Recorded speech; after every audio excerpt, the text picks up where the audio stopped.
Hello, everyone. Brian Gockel here, Weather Service Office of Observations, welcoming you to the Satellite Book Club seminar series.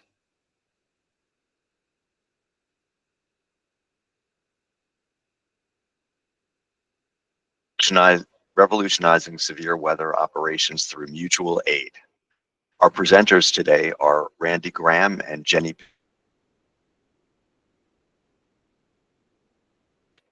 Our facilitator today, Scott Rodlowski, physical scientist from the NWS Geo project or program, and who's also been revolutionary in bringing us the GLM with the GOES-R series and working on the follow-on. Hey, a few reminders before we get underway. This session is being recorded as usual, and per the OCIO privacy guidelines, attendees will not have the ability to use their microphones or webcams. Please see the pinned message in the chat for more information. The Q&A session will be after the presentation, and we encourage employees to post their questions in the chat room, and we'll field them from there. If you are logged in under an alias account, please sign in with your full name and/or specify your full name when asking a question in the chat. We're always looking for future presenters or facilitators. Please contact the Tower S team if you're interested. There's a link in the chat if you're interested in presenting or participating. Please fill out the form. The training team can help create training materials that might be needed, unavailable, or help you locate them if they are. Please contact Ross Van Til for information or questions on that. Thanks as always to the OCLO, the GEO and LEO programs, and thanks to our facilitator, Scott Rodlowski, today.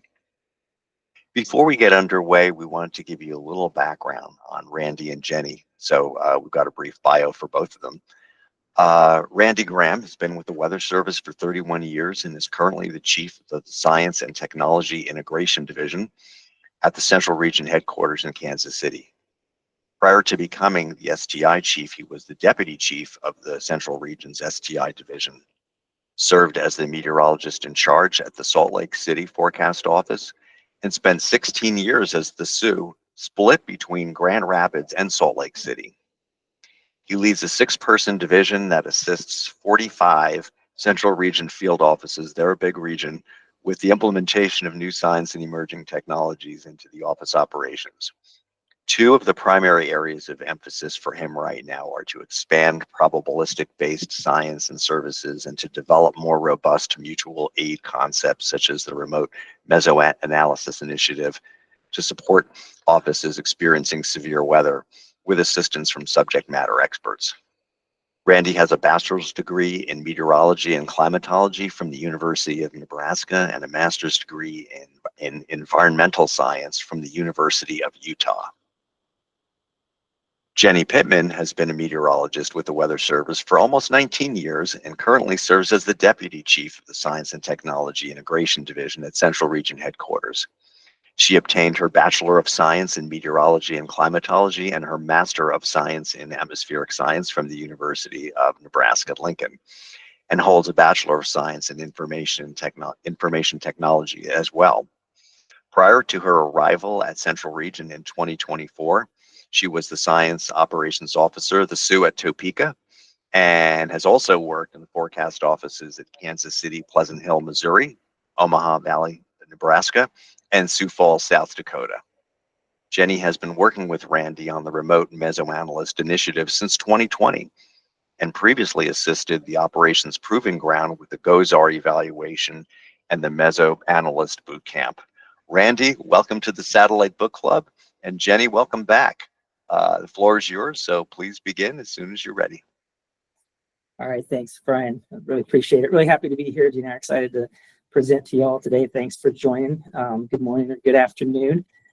So we're going to get right into it. This is a really exciting initiative that we've been working on, like in Jenny's bio it mentioned, since 2020. And we'll kind of go over what we've accomplished so far. These are the kind of headlines we don't like to see as Weather Service meteorologists. You know, tornado in Sand Hills, injures 1, residents say warning was delayed, or tornado hits Michigan without warning and kills a toddler, while Twister in Maryland injures 5. We don't like to have events, of course, unwarned. We don't like to overwarn. And one thing is, you are aware, if you worked in a forecast office, is when you get into warning operations, it gets really, really busy. And sometimes one of the things that gets lost is keeping up with the environment and keeping up with your mesoanalysis when you're kind of in triage mode and super extremely busy severe weather operations. And so back there was kind of we've always done mesoanalysis in the offices, but like I said, sometimes it gets hard to keep up with during an event to do like detailed surface analysis or keep up with the latest changes in the environment. But there was really a renewed emphasis on mesoanalysis back in, say, 2017 to 2019 when the OPG Mesoanalyst Bootcamp was run by Kim Runk at OPG. And so one thing that he really wanted and the OPG really wanted was to help the people that attended that course to help spread the word on mesoanalysis and train the trainer and kind of take it back to their offices and expand the knowledge in the office on mesoanalysis. So one thing that we wanted to do here in Central Region at the time was we kind of had two goals. We wanted to expand the office mutual aid concept to provide offices with supplemental mesoanalysis support before and during events led by subject matter experts. And then we also wanted to expedite the learning and sharing of mesoanalysis concepts through these facilitated discussions that anybody could participate in. You didn't have to be an expert. You could lurk and listen. You could participate. You could share your thoughts. You could ask questions. So we wanted to kind of find a way to expand and increase our mesoanalysis emphasis in the region. As we were developing this effort, the Mesoscale Environmental Assessment course came out, which paired perfectly with our emphasis on Meso A here in Central Region. So I'll give you kind of an overview of what the chat looks like. So if you look at the image on the right, it kind of shows how it's set up. In the middle, we have a remote facilitator who's a subject matter expert. And they're doing a couple of things here. On the left, there's a mesoanalysis chat room. We call it Mesoanalysis 1 or Mesoanalysis 2. Sometimes we have 2 going. And anybody can participate in that. Any forecaster can jump in there and, like I said, lurk, ask questions, share their thoughts. So the remote facilitator kind of leads the discussion in there, maybe asks for the wisdom of the crowd in that chat room. And then on the right side, we have RMA support 1 and RMA support 2. And that's where the WFOs that are receiving the support reside. So we have in those rooms, we have the remote facilitators, SPC shares their thoughts in there sometimes. All of the rocks and the CONUS are in there. Our mesoanalysis working group folks are in there. And then we have other folks like the WAFs team drops in there and shares their thoughts on WAFs output if appropriate. Offices are only in that room when they're receiving support. So we add them when we start to support them and remove them when we're done supporting them. And that's just to kind of control the flow of traffic. So when we originally started the initiative, we had one room, the one on the left, Mesoanalysis 1 or Mesoanalysis 2, and everybody was in there. And so there could be a lot of chats. There's a lot of noise sometimes. And it was hard sometimes for offices to know which chats pertain to them. SPC felt like sometimes their voice got lost in the volume of chats that were in there. So we went to this new format last year, and offices have really liked it. It's good. It's been working really well. It's more direct communication between the facilitator and the offices, the point of contact, the mesoanalyst at the local office talking to the facilitator, and SPC and the WASP folks jumping in there when they can, and then they can have more direct communication with the people that are being supported. So it's been working out really well. So we have about 60 RMA facilitators right now, and we have an onboarding process to bring new ones on. Jenny and I just led 3 calls last week to bring some new facilitators on for this year. So we're always looking to expand our facilitator cadre. So as I mentioned, they kind of lead the discussion in the room on the left there to gather the wisdom of the crowd, and then they share insights in the separate rooms on the right directly to the offices. So offices have told us that the remote support has improved their situational awareness and warning decision-making. We receive a lot of really excellent feedback from offices, from forecasters and management at the offices about how much this helps them. And we'll provide a few quotes later on of some of the feedback we've received. One note here is that the RMA support is designed to supplement local mesoanalysis efforts, not replace them. However, sometimes, especially now with our asymmetric staffing, we have a lot of offices that are critically short. It's becoming increasingly difficult for some offices to have somebody dedicated to mesoanalysis during events. So they may rely a little bit more on the RMA support than in previous years. But anyway, the people have been very supportive and excited to receive this support. So we spent several months in 2020 kind of developing the plan of what this initiative was going to look like and how it was going to work. And there was a team of 6 of us that here in Central Region that put this together. And we started with 38 WFOs in 2021. Actually, the first event we supported, Jenny led in November of 2020 is a test run, a demo. And then we kind of expanded it or started full region support in spring of 2021. And then we expanded to portions of Eastern, Southern, and Western regions in 23. All of Eastern region was in the initiative as of last year. And we have 10 offices in Western and 10 offices in Southern region. So we have 81 offices in all participating in the initiative right now. We kind of held off on expanding this year. We're working with the severe weather program leads at national headquarters to try to get this to be a nationally supported program. And so we held off on expanding any more this year. But so we have, as you can see, a really big footprint, and we cover parts of 45 different states at this time. So what have we done so far? We've supported 190 events since 2021. We did 77 events last year in 2020. It's obviously a very busy season in 2024. And we supported 77 different events. Total supports over 1,500 hours. Average supports about 7.5 hours per event. Over 625 instances of WFO support. We do weekends, holidays. It really depends on the facilitator's availability. They're volunteering their time to support this effort. Overnights are the toughest ones for us just because the number of people available to facilitate is lower. But we have had some events where we've supported it through the entire night into the next day, and I'll talk about one of those here in a second. We did 15 multi-domain events in 2024 where we had 2 RMA support 1 and RMA support 2 going at the same time, either because we had discontiguous severe weather areas or we had a really large severe weather footprint in a single region, and we had so many offices participating, we had to split them into 2 different rooms. As I mentioned, we get external participation in the chat. The WASP team shares their insights, which is excellent. They help. They have a lot of knowledge, obviously, of the ensemble, because they look at it all the time.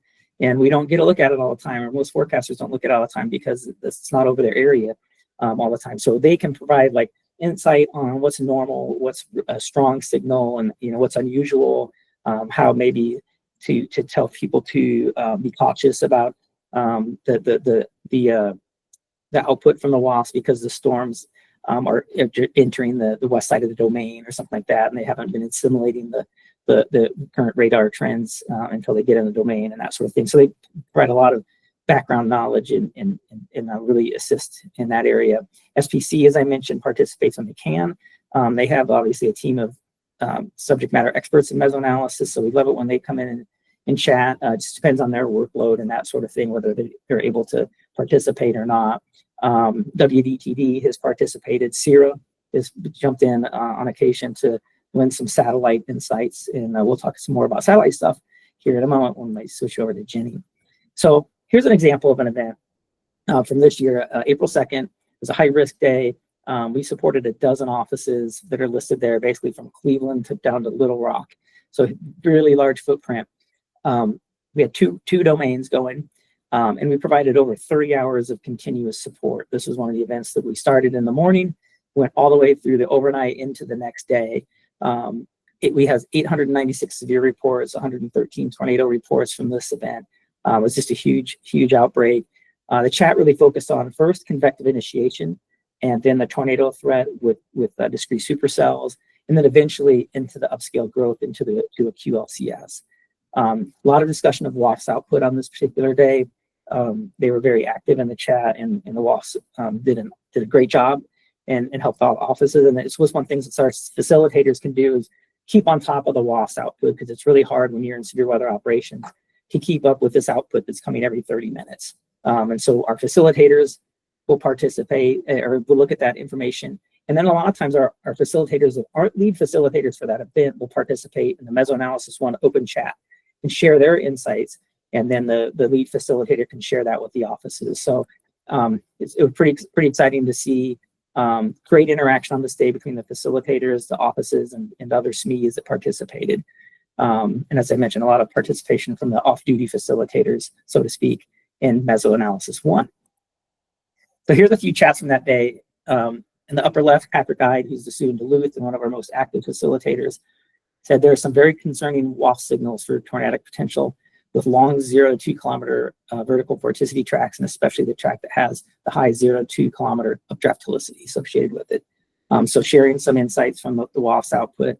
Upper right, Roger Martin, another one of our facilitators, specifically says, hey, Springfield and St. Louis, it's subtle, but there's some back surface winds to the right of that red dashed line, increasing the tornado potential in that area. And then as those echoes that you see there moved into that area, there were indeed several tornadoes that developed in that region. And then the bottom one's from Patrick Skinner, one of the WAF's team experts. And this is an example, he's basically saying, hey, there's going to be a larger shift in the forecast over the next 1 to 2 initializations as observations from ongoing convection are assimilated into the western edge of the domain. So just as like some of the feedback that, or some of the kind of chats that are shared in offices, we got, after this event, we got a couple of offices gave us feedback that like how much it helped them anticipate the evolution of the event or the storm morphology just based on the information they were getting from our facilitators. So with that, I will turn it over to Jenny to finish out this event and then talk about some of our validation and verification efforts. So we've got a couple of really good examples here of how satellite data is such a key part of the mesoanalysis data set that we're using. This is all still from the April 2nd event. And a lot of these chats were occurring within Mesoanalysis 1, so within the broader chat room from our off-duty facilitators, so facilitators that do work with us and do support the offices directly, but weren't the lead facilitator for that day. So in that first chat from Brian, you can see where he's identifying deep moist convection occurring with the day cloud phase RGB, and then also including some information about the low environment there with STP values, just kind of showing that key area.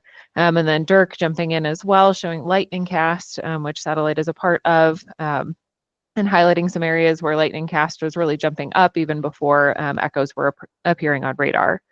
Then we also use like long wave clean IR to show the intensification of updrafts. So you can see an example of that there, where storms had just been kind of existing for a little bit, and then all of a sudden, as deeper forcing arrived, we did see a really big jump in cloud path cooling there. And then an additional one a little bit later in the event, where we were starting to transition to maybe a little bit more of a hydro threat, and identifying those new updrafts where they were developing near the low-level convergence, upper-level divergence overlap, and how that may be a little bit more of a hydro threat versus perhaps a tornado threat in that area. On the next slide, you can see an example of, so this is our lead facilitator for that day, Roger, and he is working in Mesoanalysis 1 and then also in the RMA support rooms. So within Mesoanalysis 1, he can ask leading questions and have people respond to him and then use that information back in the RMA support room. So here he's asking about this area where we had anticipated DCI to be occurring. It was showing it on the cams, but then we just really weren't seeing it either in satellite or radar data. And so it was kind of highlighting that area again in day cloud phase and asking around what we thought. And you could actually see on a loop of satellite, which we don't have here, that it was not only that Q wasn't developing in that area, it was actually clearing out. So we were really seeing some indications of subsidence. And then Keith jumped in with the sandwich product and really showed that subsidence when it was in a loop of those cloud tops starting to warm, the Q kind of clearing out within that area. So a couple of examples of how satellite data were really useful within this event. So a couple more examples. These are from different events, but just of the types of imagery that is shown in the RMA support rooms. So we make a lot of use of the day cloud phase RGB, but also take a look at a lot of other things. We do surface analysis, forecast photographs, aircraft soundings, and also, even though we're not looking on a radar type, like storm-based type level, we still do use radar a lot and can highlight areas where we see perhaps different storm morphologies and show the progression of events as they move forward. So these are just the types of things that are being shared within those RMA support rooms. So like Randy said, we've gotten a lot of positive feedback for our facilitation and for our facilitators. I won't read all of this due to time, but just lots of positive feedback, talking about making graphics before tornado warnings are issued, and even potentially saving lives with the support. So just some really high quality mesoanalysis going on from the folks that are participating in this program, and that's really helping the offices. So we've gotten a lot of this type of anecdotal feedback, but we wanted to put some numbers behind it. And so we had a Lantern participant who was Zach Utek, a lead forecaster in the Quad Cities office, and had him go back and look at warning statistics for RMA supported events versus non-RMA supported events. And we really hope that the mesoanalysis is going to feed back into all areas of severe weather messaging, but the easiest to quantify is the warning performance. And so that's why we chose this. We're working through all of the data from 2020 through today, but the years that are complete right now are 2022 and 2023. So the statistics we'll show here are from those 2 years. And in total, the participating offices issued over 12,000 warnings during those periods. 2,500 of those occurred within RMA windows. So that's the period of time when RMA support was active. And about 3,400 of those occurred on RMA days. And the reason we calculated for RMA days is that occasionally our support will have to end before the event ends, either because we run out of facilitators or because it's going into the overnight period where we're just not able to provide that support. But the facilitators can have a lasting impact on the office's performance by leaving maybe one last chat that describes what's expected to occur over the next couple of hours. So that's the reason we calculated these RMA days, and a lot of the stats that we'll show are from those RMA days. So on this next slide, you can see just a couple of bulk statistics here. We have severe thunderstorm. It says severe thunderstorm. I forgot to change that. This is actually all warnings. So severe and tornado warnings within those RMA days. And you can see probability of detection there in the box and whisker plot on the left, and false alarm rate on the right. And you can see that the axis there on the right is flipped, so that higher means better, better performance. So from the RMA versus non-RMA supported events, we saw an improvement of about 2% in probability of detection. And then false alarm rate, even a little more impressive there with a 6% improvement. So a lowering of that false alarm rate showing an improvement. And this is just really impressive because a lot of times when you improve one of these statistics, the other one does not improve. So watching both of those show improvement together was great. And we also calculated the critical success index for that and saw a good improvement there as well. So this really just helps validate that anecdotal feedback that we're getting and put some numbers behind it. There's still some things that we really want to do with the data. We'd like to compare slight risk days to slight risk days, split out the TOR versus severe and see if one is impacted more than the other.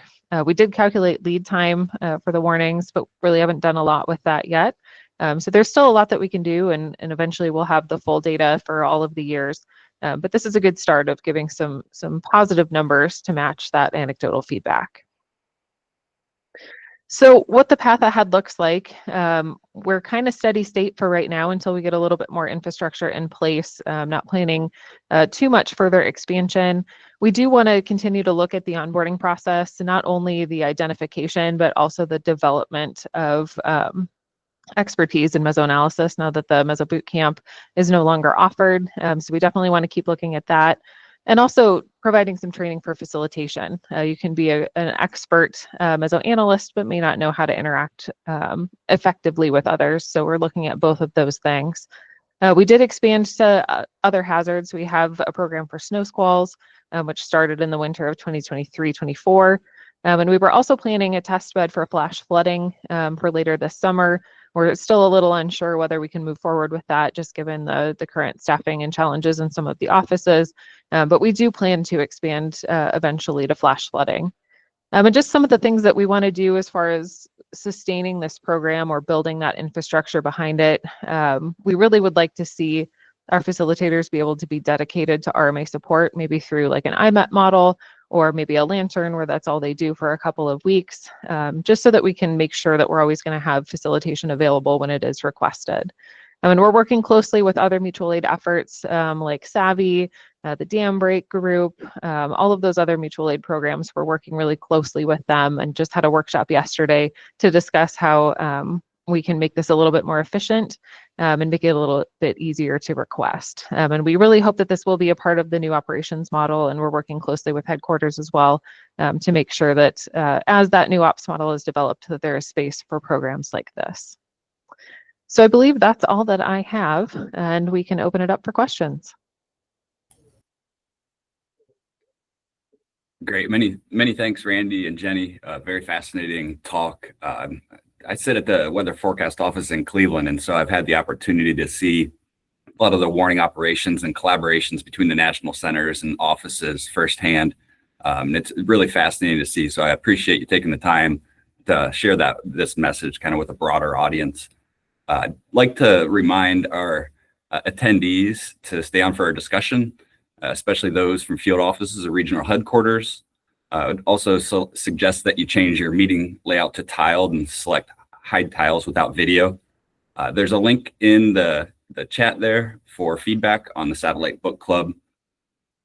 For those that have questions, please submit those into the chat box and we'll read them here. And then just a reminder that a week from today on May 15th at noon, there's Eastern, there's a presentation by Keith Sherburne, the Severe Weather Program Leader through the National Weather Service Analyze, Forecast, and Support Office. And he'll discuss leveraging satellite data for mesoanalysis during severe weather operations.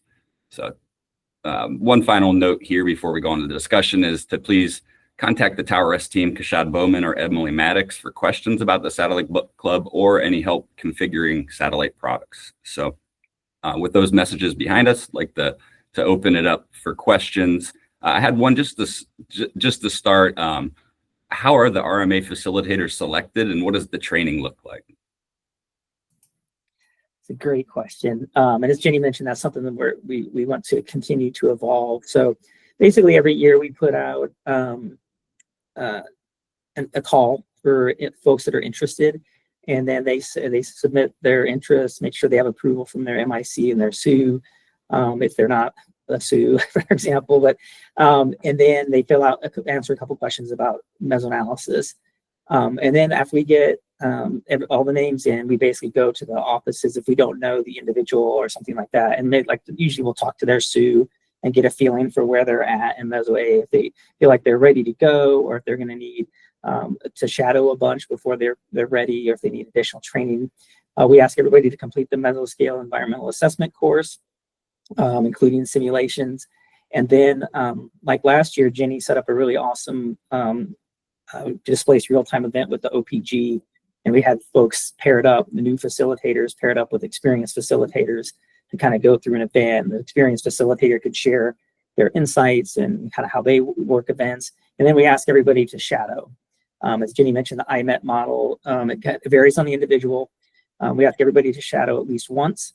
And then sometimes we'll ask somebody to shadow for an entire season to kind of develop their skills based on the kind of feedback we get from the office. So it's definitely something we want to continue to work on. Not only how do we onboard people, but continuing professional development and learning. As there's always new science, new research coming out that we can apply in the Remote Mesoanalyst Initiative. So that's kind of the process right now. This year we weren't able to do the OPG demo, so Jenny set up an event that they worked through all kind of on their own time and gave us responses and chats that they would send based on the environmental information that Jenny set up for them. So I don't know if you want to add anything to that, Jenny, or if I kind of got it all. Yeah, thank you. That was a great answer, very responsive. I guess I had a follow on to that. You mentioned wanting to expand it potentially, but there's limitations to that. In the current model right now, are there any efforts to recruit new expertise? Is there, this might be a good opportunity to is there certain expertise you need, or certain regions, or how best might somebody in the field be able to reach out to help with this effort? Yeah, great question, Scott. We do, in particular, we would love to get some more participation from subject matter experts in the Western region, in Western US. We do support 10 offices out there, but most of our facilitators are from the Central, Southern, and Eastern regions. So we don't have as much subject matter expertise in our cadre for convection in the Great Basin or the lower deserts in Arizona during monsoon season, stuff like that. So that's one area that we would value getting the facilitators for. Also, I would say for those that have expertise in hurricane environments and landfalling hurricane environments, we don't cover the Gulf Coast right now, but we do cover the Southeast. And we did have an event where we supported, I don't remember which hurricane it was, some Florida offices. I think it was 2 years ago, just that they weren't part of the initiative, but there was requested that we provide them some support. And that was one thing that was apparent, is like we don't have a lot of hurricane expertise in our cadre right now. So those two areas we would love to get more volunteers. We actually just got one from Western Region last week, which is exciting. So, and I see some Western Region people on the call that I know. I'm not going to call you out specifically, Shar and Jarrett, but if you can recruit some folks from out west, that'd be great. So, great question, Scott. Yeah, certainly. No, it's really, like I said, good to get this message out. I mean, a lot of folks were aware of it, but maybe many others weren't yet. So this is really timely and a good message. I wanted to read just a comment from the chat box here, just because it probably won't show up on the recording. This is from James Barnum. He says, I can attest that the support on April 2nd for NWS Little Rock was great, and they saw things and had access to things that we didn't.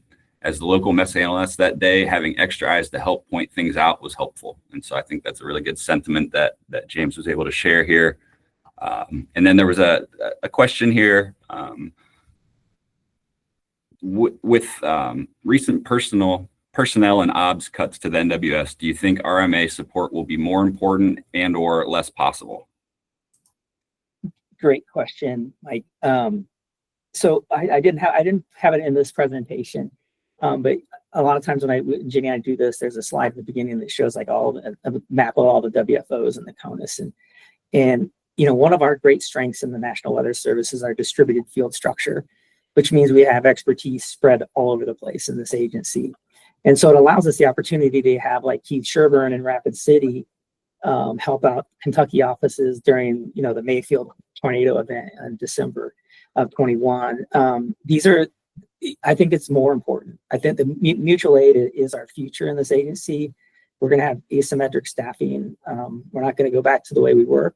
And so we're going to need to rely on mutual aid for a lot of things, sometimes for routine services, and certainly for severe weather events or winter storms and that sort of thing. We're going to have to rely on expertise that's distributed across the agency, I think, to fully deliver the mission in the best way possible. And it's been tough, you know, watching people walk out the door, people with tons of experience and expertise and institutional knowledge here in the last few months. But it also kind of presents us an opportunity to kind of reinvent ourselves and look how we can support each other kind of in the one NWS mindset. So I think it just becomes more important than ever. I don't think it's going to decrease at all. And so like we've been spending a lot of time talking about mutual aid efforts. And as Jenny mentioned, we've talked about expanding into other hazards. We have a lot of people that are interested in doing this for flash flooding. Some folks are interested in it, of course, for winter storms. But we're trying to kind of take a measured approach to it because we don't want to expand too much too fast and have the whole thing kind of fall apart. So the next area we're probably going to look at is flash flooding. And that's a natural extension of this kind of severe convection RMA support. So that seems like a logical next step. So great question, but yeah, I think it's just going to be more important. And one thing, and I'll just make a comment. So like, as I mentioned before, we really rely on the cadre of experts to volunteer their time. We do, and it kind of varies by region, but most regions will allow comp time or overtime for RMA support. So if somebody wants to do it after hours, they can get overtime or comp time for that.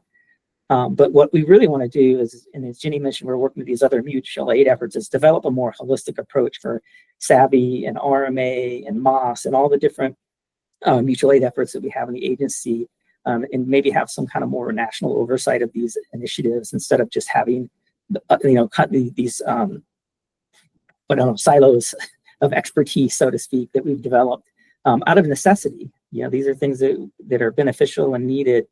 So we're trying to work with the other groups to do a more holistic approach going forward. Great. Yeah. Thank you. I guess there's one question on here, but I wanted to follow on to that one first. You mentioned the desire to expand, and it really good reason for not doing it too quickly. Flash floods is next, maybe winter weather, some other things. What's the step that's needed to say, for instance, you want to spin this up for flash flood? Do you need a national coordinator to volunteer? What are the steps to make that happen? Great question. So I think when we did the RMA initiative, we spent, Jenny, how long? Like 4 months meeting and talking about this and how it's going to work and how it was going to be organized. And we really thought through what the infrastructure was going to look like, how we're going to recruit people, onboard people, all of that sort of thing. To expand into another area right now is tough because the management of this is mostly being done here at Central Region headquarters. Our ROC does most of the coordination with facilitators and which room and what office is going to be in which room, and Jenny does a ton of that. And to spin up another effort of this magnitude, we would be beyond saturated.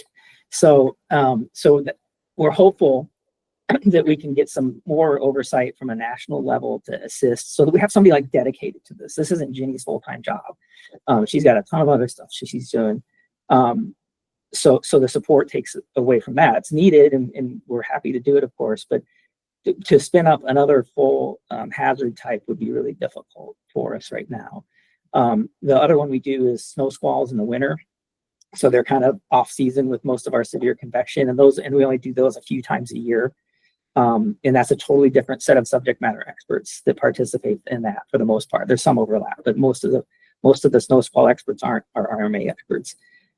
So anyway, so it would take a lot for us to do it. So what we were planning to do with flash flooding was to develop the infrastructure and do a prototype and do like Kentucky, Tennessee offices, maybe parts of Eastern Region, and just like a smaller footprint, and start to build the infrastructure out that way.